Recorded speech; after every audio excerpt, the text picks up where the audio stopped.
चलिए आगे आप देखिए रायपुर से खबर, जहां कानून व्यवस्था को लेकर कांग्रेस द्वारा उठाए गए सवालों और उप मुख्यमंत्री विजय शर्मा से इस्तीफे की मांग पर मुख्यमंत्री विष्णुदेव साय ने कड़ा रुख अपनाया है। सीएम साय ने कहा कि कांग्रेस की स्थिति पूरे देश को मालूम है और छत्तीसगढ़ में चुनाव में हार के बाद वह पूरी तरह बौखलाई हुई है। आरोप लगाया कि कांग्रेस अब मुद्दा विहीन हो चुकी है और उसके पास ना तो कोई ठोस तथ्य है, ना ही तर्क। सीएम ने कहा कि कांग्रेस उल जलूल मुद्दे उठाकर जनता को गुमराह करने की कोशिश कर रही है, लेकिन उनके दावों में कोई दम नहीं है। बांग्लादेश में हिंदुओं पर हो रही हिंसा के सवाल पर सीएम ने चिंता जताई और कहा कि वहां हिंदू समुदाय के साथ जो कुछ हो रहा है बेहद दुखद है और ऐसा नहीं होना चाहिए। कहा कि यह सिर्फ एक देश का नहीं बल्कि पूरे क्षेत्र और मानवता के लिए चिंता का विषय है।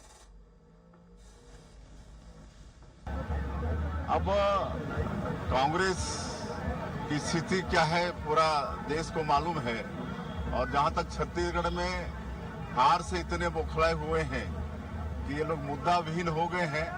इनके पास कोई तथ्य कोई तर्क नहीं है, उल जलूल मुद्दे उठाते हैं और इनके बातों में कोई दम नहीं। बिल्कुल बांग्लादेश में जो हिंदुओं के साथ हो रहा है वो दुख की बात है, ऐसा नहीं होना चाहिए और निश्चित रूप से इसके लिए देश चिंता करेगा। रायपुर के मरीन ड्राइव तेलीबांधा में वीर बाल दिवस के अवसर पर आयोजित रैली में मुख्यमंत्री विष्णुदेव साय शामिल हुए। यह कार्यक्रम राज्य अल्पसंख्यक आयोग द्वारा आयोजित किया गया था, जिसमें बड़ी संख्या में जनप्रतिनिधि और नागरिक मौजूद रहे। सीएम साय ने हरी झंडी दिखाकर रैली को रवाना किया और कार्यक्रम को संबोधित करते हुए साहिबजादे बाबा जोरावर सिंह और फतेह सिंह को नमन किया।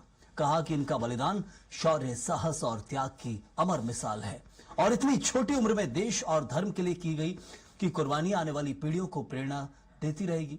सीएम ने कहा कि अन्याय के सामने झुकने से कार ही साहिबजादों का सबसे बड़ा संदेश है और गुरु गोविंद सिंह जी की पंक्तियां 1.25 लाख से एक लड़ाऊं आज भी वीरता और साहस की मिसाल है। इस अवसर पर मंत्री गुरु खुशवंत साहिब, विधायक पुरंदर मिश्रा, क्रीड़ा अध्यक्ष भूपेंद्र सवंत, दीपक मस्के और अल्पसंख्यक आयोग के अध्यक्ष अमरजीत छाबड़ा सहित कई जनप्रतिनिधि मौजूद थे।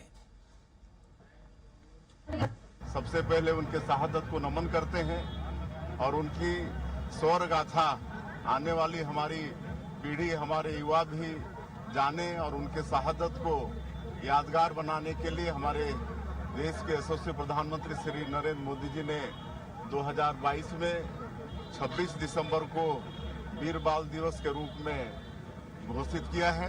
तो उनका धन्यवाद करते हैं और आज यहाँ पर अल्पसंख्यक आयोग और शिक्षा विभाग के द्वारा ये वीर बाल रैली का भव्य आयोजन हुआ है, जिसमें हमारे स्काउट गाइड के, एनसीसी, एनएसएस के और स्कूल के बच्चे शामिल हुए।